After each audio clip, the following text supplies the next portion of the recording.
Greetings everyone. Welcome back. Today we will start our new chapter, that is chapter number 3, reproductive health. इससे पहले हमने 2 chapter पढ़े बेटा. First chapter था sexual reproduction in flowering plant, दूसरा chapter था बेटा ह्यूमन रिप्रोडक्शन, और अब हम पढ़ेंगे बेटा reproductive health. As we have studied the male and female reproductive system, अब हम उनकी हेल्थ के बारे में पढ़ेंगे कि कैसे जो रिप्रोडक्टिव ऑर्गन है उसको हेल्दी रखा जा सकता है. तो रिप्रोडक्टिव सिस्टम की हेल्थ के बारे में पढ़ेंगे बेटा. इस चैप्टर में हमारे सब टॉपिक्स हैं reproductive health, problem and strategies, कि जो रिप्रोडक्टिव हेल्थ से रिलेटेड क्या प्रॉब्लम है और उनसे बचने के लिए क्या स्ट्रेटजीज अपनाई जा सकती हैं. सेकेंड टॉपिक है population explosion and birth control, कि पॉपुलेशन बहुत तेजी से बढ़ रही है तो कैसे बर्थ कंट्रोल किया जा सकता है. थर्ड सब टॉपिक होगा मेडिकल टर्मिनेशन ऑफ प्रेगनेंसी, कि प्रेगनेंसी को मेडिकली कैसे टर्मिनेट किया जा सकता है, कैसे खत्म किया जा सकता है. उसके बाद सब टॉपिक होगा सेक्सुअली ट्रांसमिटेड डिजीज, वो डिजीज जो सेक्सुअल इंटरकोर्स से ट्रांसमिट होती है उनके बारे में पढ़ेंगे. और फिर हमारा लास्ट टॉपिक होगा बेटा इनफर्टिलिटी. लास्ट टॉपिक कौन सा होगा बेटा हमारे पास? इनफर्टिलिटी होगा. So let's start without wasting time. Yes, you have learned about human reproductive system and its function in chapter 2. chapter 2 में आप human reproductive system के structure और function के बारे में पढ़कर आए हो. ठीक है, अब क्या है बेटा? Now let's discuss a closely related topic, that is the reproductive health. अब हम क्या पढ़ेंगे बेटा? reproductive health के बारे में पढ़ेंगे. क्लियर है? रिप्रोडक्टिव हेल्थ के बारे में पढ़ेंगे. What do we understand by this term? Reproductive health जो एक टर्म है, इसके बारे में आप क्या समझते हो कि क्या होती है रिप्रोडक्टिव हेल्थ? यस, जैसे कि नाम सजेस्ट कर रहा है रिप्रोडक्टिव हेल्थ, मतलब कौन सी हेल्थ? हमारे रिप्रोडक्टिव सिस्टम की हेल्दी फंक्शनिंग और उसका हेल्दी स्ट्रक्चर, दोनों ही किसके अंदर आते हैं बेटा? रिप्रोडक्टिव हेल्थ के अंदर आते हैं. So the term simply refers to healthy reproductive organs with normal function, कि हमारे जो रिप्रोडक्टिव ऑर्गन है वो हेल्दी रहे, अपने नॉर्मल फंक्शन क्या है परफॉर्म करते रहे. ठीक है.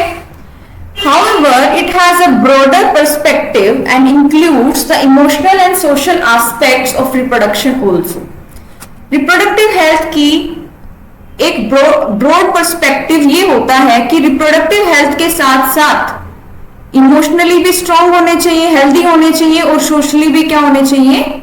स्ट्रांग होने चाहिए. जो किसके अंदर आते हैं? रिप्रोडक्टिव हेल्थ के ही अंदर आते हैं. According to World Health Organization, reproductive health means a total wellbeing और in all aspects of reproduction, कि हर एक एस्पेक्ट में, रिप्रोडक्शन की हर एक एस्पेक्ट में हम हेल्दी होने चाहिए. फिजिकली में तो हमारा स्ट्रक्चर ही आ गया रिप्रोडक्टिव सिस्टम का. इमोशनली भी हम हेल्दी होने चाहिए, क्योंकि हमारा जो हार्मोनल सिस्टम है वो मेंटल हेल्थ से रिलेटेड है.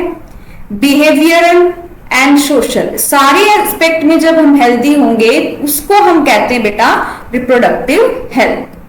Therefore, a society with people having physically and functionally normal reproductive organs and normal emotional and behavior interaction among them in all sex-related aspect might be called reproductively healthy. तो हम reproductively healthy किसको बोलेंगे?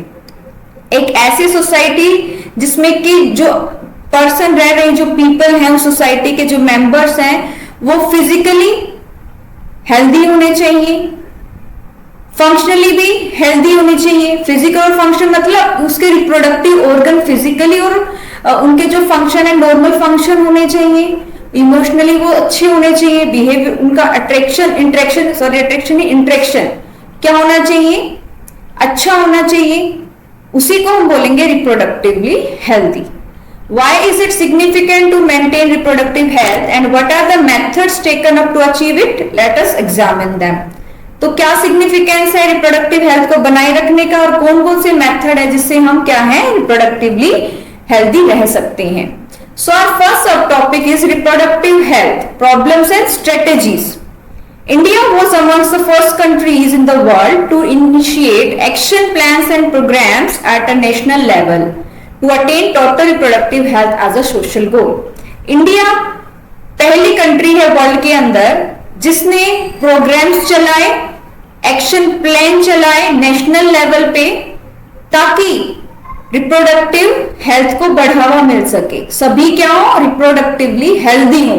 और ये क्या है एक India का सोशल गोल है, ठीक है, सभी के लिए है।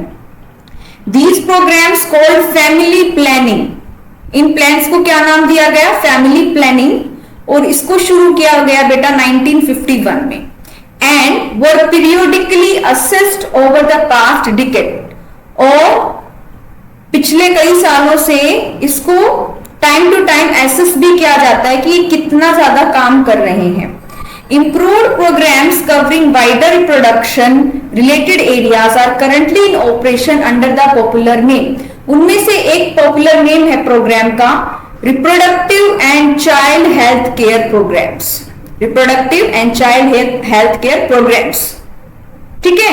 Creating awareness among people about various reproduction related aspects and providing facilities and support for building up a reproductively healthy society are the major tasks under these programs. इन programs का क्या काम होता है, लोगों में अवेयरनेस जगाना, किसके बारे में, उनकी रिप्रोडक्टिव हेल्थ के बारे में, उससे रिलेटेड इश्यूज के बारे में, उनको फैसिलिटी प्रोवाइड करना, उनको सपोर्ट प्रोवाइड करना कि वो अपनी बीमारी को छिपाए नहीं, अपनी रिप्रोडक्टिव हेल्थ को छिपाए नहीं, बल्कि बताएं और उसका इलाज करवाएं। तो ये क्या है इस प्रोग्राम के मेजर टास्क है। Next, with the help of audio visual और print media, governmental and non governmental agencies have taken various steps to create awareness among the people about reproduction related aspect. अब इसके लिए government तो काम कर ही रही है, साथ साथ में एनजीओज काम कर रहे हैं, ठीक है, नॉन गवर्नमेंटल एजेंसीज भी काम कर रही हैं। किसकी हेल्प से वो अवेयरनेस दे रही है लोगों को, ऑडियो विजुअल, विजुअल मतलब कुछ प्रोजेक्टर पे कुछ दिखा दिया, ऑडियो मतलब कुछ सुना दिया, प्रिंटिंग मीडिया न्यूज़पेपर में छाप दिया। किसके बारे में बता रहे हैं, रिप्रोडक्शन रिलेटेड एस्पेक्ट के बारे में लोगों को क्या कर रहे हैं बेटा, वो अवेयर कर रहे हैं, ठीक है। तो इसमें गवर्नमेंटल और नॉन गवर्नमेंटल एजेंसीज दोनों काम कर रही है। Parents, other close relatives, teachers and friends also have a major role in the dissemination of the above information.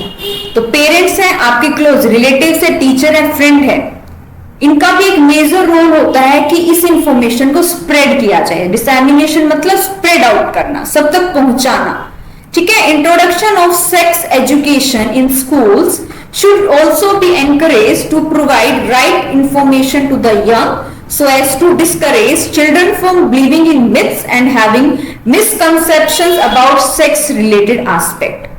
कह रहा है कि स्कूल में सेक्स एजुकेशन होनी चाहिए ताकि जो बच्चों को है गलत इंफॉर्मेशन ना मिले, सेक्स रिलेटेड जो एस्पेक्ट है उससे गलत इंफॉर्मेशन ना मिले, उनको राइट इंफॉर्मेशन मिले, ठीक है। Proper information about the reproductive organs, adolescence and related changes, safe and hygienic sexual practices, sexually transmitted disease, AIDS, etc. would help people, especially in those in the adolescent group, to lead a reproductively healthy life. अगर उनको proper information मिलेगी उनके reproductive organs के बारे में, उनको अगर पता चलेगा कि एडोलसेंस पीरियड क्या होता है, उस पीरियड में क्या चेंजेस आते हैं, कैसे हार्मोन के अंदर चेंजेस आते हैं, कैसे उनके अंदर सेकेंडरी सेक्सुअल कैरेक्टर्स आने शुरू हो जाते हैं, अगर सेक्सुअल प्रैक्टिसेस में इन्वॉल्व है तो वो कैसे सेफ होने चाहिए, कैसे हाइजीनिक कंडीशन मेंटेन करनी चाहिए, ठीक है। एसटीडीज के बारे में उनको पता होना चाहिए कि सेक्सुअली ट्रांसमिटेड डिजीज वो डिजीज जो सेक्सुअल इंटरकोर्स से, सेक्सुअल प्रैक्टिसेस से ट्रांसमिट होती है from one person to another. AIDS के बारे में उनको पता होना चाहिए कि एड्स भी एक एसटीडी है, क्लियर?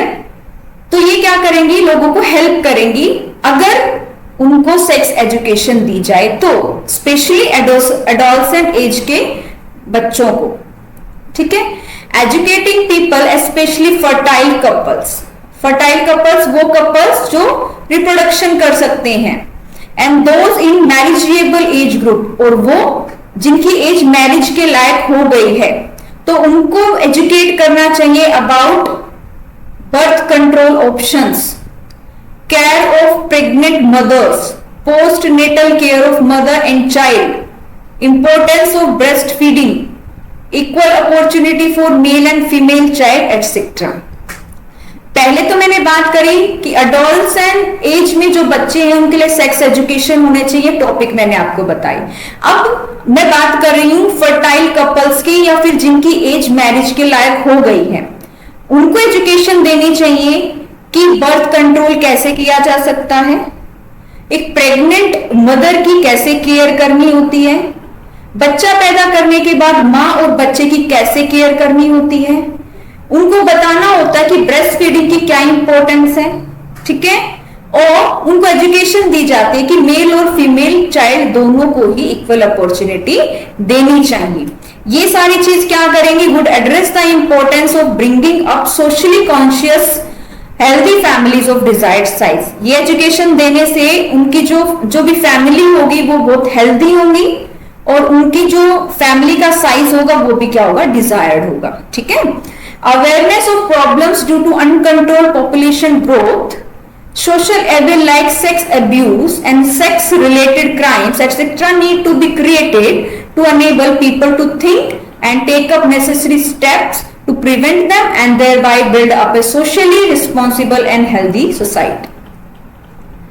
ठीक है, तो अब देखो पॉपुलेशन ग्रोथ कितनी ज्यादा बढ़ रही है, तो उसके लिए उनसे आने वाली प्रॉब्लम्स के बारे में अवेयरनेस लोगों में फैलाओ। सोशल इविल्स जो होती हैं हमारी कंट्री में, जैसे सेक्स अब्यूज हो गया, सेक्स रिलेटेड क्राइम्स, इसमें जैसे रेपिंग हो गया, ठीक है, ट्रैफिकिंग हो गया, ठीक है, तो इनके बारे में अगर अवेयरनेस लोगों को पहुंचेगी तो वो इसके बारे में सोचेंगे और नेसेसरी स्टेप लेंगे ताकि इनको प्रिवेंट किया जा सके, जिससे क्या बनेगी, एक रिस्पॉन्सिबल और हेल्दी सोसाइटी बनेगी। Successful implementation of various action plan to attain reproductive health requires strong infrastructural facilities, professional expertise and material support. इनको एक्शन प्लान्स को इंप्लीमेंट करने के लिए इंफ्रास्ट्रक्चरल फैसिलिटी होनी चाहिए, अच्छा इंफ्रास्ट्रक्चर होने, जैसे कि मेडिकल हॉस्पिटल में अच्छी फैसिलिटी होनी चाहिए इंफ्रास्ट्रक्चर की, लाइक बेड अच्छे होने चाहिए, इंस्ट्रूमेंट वहां पे टेक्निक अच्छी होनी चाहिए, मशीन्स होनी चाहिए, डायग्नोस्टिक मशीन होनी चाहिए, और जो डॉक्टर्स हो वो भी क्या होने चाहिए, एक्सपर्ट होने चाहिए, ठीक है, और मटेरियल भी उनके पास होना चाहिए। अगर उनके पास मटेरियल ही नहीं है तो वे कैसे फैसिलिटी प्रोवाइड कर सकेंगे। These are essential to provide medical assistant and care to people in reproduction related problems like pregnancy, delivery, STDs, abortions, contraception, menstrual problems, infertility etcetera.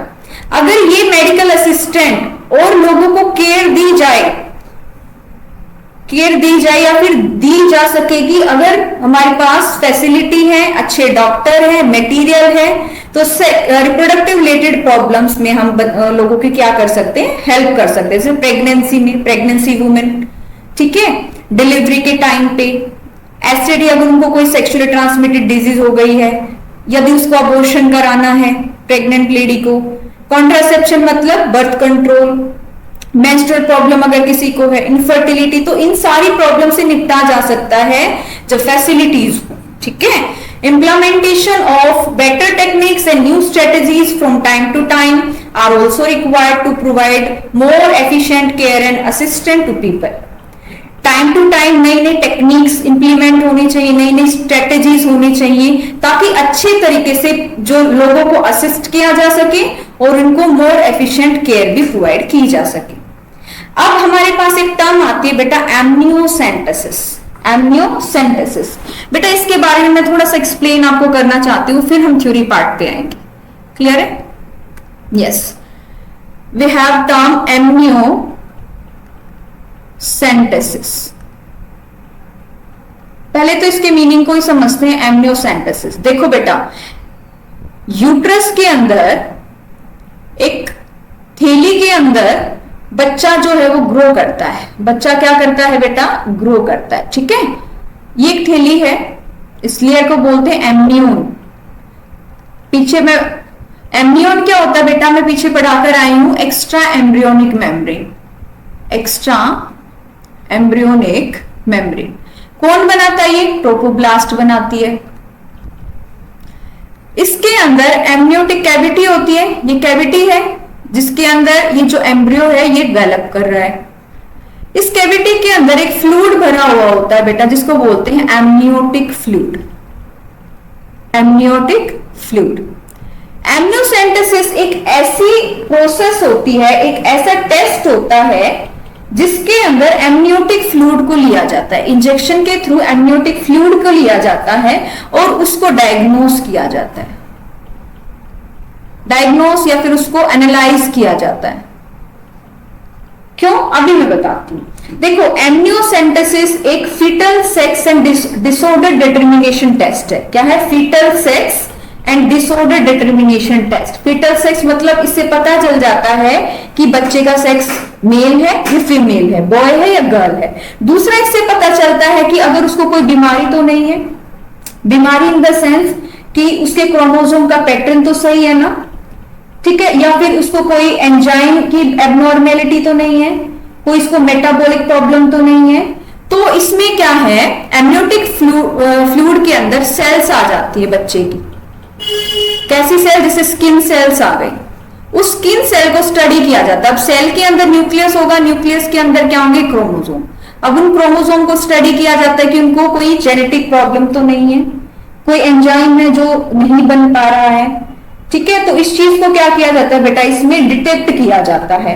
अगर कोई बीमारी डिटेक्ट हो जाती है तो वहीं पर उस प्रेगनेंसी को टर्मिनेट कर दिया जाता है, जिसको हम पढ़ेंगे under the sub topic medical termination of pregnancy. लेकिन इस एम्नियोसेंटेसिस का मिसयूज हो रहा है बेटा, क्योंकि देखो न्यूक्लियस के अंदर क्रोमोसोम है। अगर हमें क्रोमोसोम पता चल जाए एक्स एक्स है, ये तो हमें पता ही चल जाएंगे ना बेटा। क्रोमोसोम अगर पता चल गया, अगर हमने देख लिया एक्स क्रोमोसोम है, इसका मतलब ये क्या है? गर्ल। और एक्स वाई है तो इसका मतलब ये क्या है? बॉय। तो इसके क्या है बेटा? मिसयूज हो रहा है, ठीक है। Yes, statutory ban on an amniocentesis for sex determination to legally check increasing menace of female feticide। अब लीगली इस पे बैन किया गया एम्नियोसेंटेसिस पे, जिससे कि क्या है, जो फीमेल फिटिसाइड वो बहुत तेजी से बढ़ रही है। इसका थ्रेट जो है वो बहुत तेजी से बढ़ रहा है। फीमेल फिटिसाइड का मतलब एक फीमेल फीटस, उसको मार देना, उसको बोलते हैं फीमेल फिटिसाइड्स, ठीक है। Massive child immunization etc. are some programs that merit mention in this connection. In amniocentesis, some of the amniotic fluid of the developing fetus is taken to analyze the fetal cells and dissolve substances. मतलब इस fluid के अंदर क्या है? कुछ fluid part आएगा, sales आएंगी, दोनों को क्या किया जाता है बेटा? एनालाइज किया जाता है, स्टडी किया जाता है, ठीक है। This procedure used to test for the presence of certain genetic disorders such as Down syndrome, haemophilia, sickle cell anaemia. इससे पता चल जाएगा कि फीटस सरवाइव करेगा भी या नहीं करेगा। क्लियर है? Research on various reproduction related areas are encouraged and supported by the governmental and non governmental agencies to find out new methods and to improve upon the existing one. तो इस पे research चलती रहती reproduction related areas पे, ताकि जो अभी present में हमारे पास है मेथड्स, उनको और ज्यादा इंप्रूव किया जा सके, ठीक है। डू यू नो दैट सहेली, सहेली एक ओरल कंट्रासेप्टिव है। ओरल मतलब माउथ से ली जाती है, कॉन्ट्रासेप्टिव मतलब ये बर्थ कंट्रोल करती है, ठीक है। फीमेल्स के लिए बनाई गई है। Was developed by scientist at central drug research institute in Lucknow, India. वहां बनाई गई है ये। Better awareness about sex-related matters, increased number of medically assisted deliveries, and better postnatal care, leading to decreased maternal and infant infant mortality rates, increased number of couples with small families, better detection and cure of STDs, and overall increased medical facilities for all sex related problems etc. all indicate improved reproductive health of the society. कहने का मतलब है अगर sex related matters पर awareness दी जाए, aware किया जाए लोगों को, तो उससे क्या होगा, जो पोस्टनेटल केयर है वो बढ़ जाएगी। इससे क्या होगा, मैटरनल और इन्फेंट, मदर का और बच्चे का मोर्टेलिटी रेट कम हो जाएगा, मरने का दर जो है वो कम हो जाएगी। ऐसे कपल का नंबर बढ़ जाएगा जिसकी छोटी फैमिली होगी, ठीक है ना। एसटीडी अगर हो जाए तो इजीली उसको डिटेक्ट कर सके टाइमली, और टाइमली उसको क्योर कर सके, ठीक है ना। ओवरऑल क्या होगा, मेडिकल फैसिलिटीज में क्या होगा, इंक्रीज होगा, जिससे कि एक हेल्दी रिप्रोडक्टिव सोसाइटी बन सकती है। So this is all about reproductive health strategies and problems. ये हमारा आज का टॉपिक था बेटा। हर एक लाइन को अच्छे से पढ़िए, हर एक वर्ड को अच्छे से पढ़िए। मैं हर एक अपनी वीडियो में यही कहती हूँ कि पहले एनसीईआरटी को अपने टिप्स पे करिए बेटा, उसके बाद रेफरेंस बुक पर जाइए। अगर ये आपको अच्छे से समझ में आ गई तो रेफरेंस बुक पढ़ने में और भी ज्यादा मजा आएगा, ठीक है। Till then keep studying and keep growing.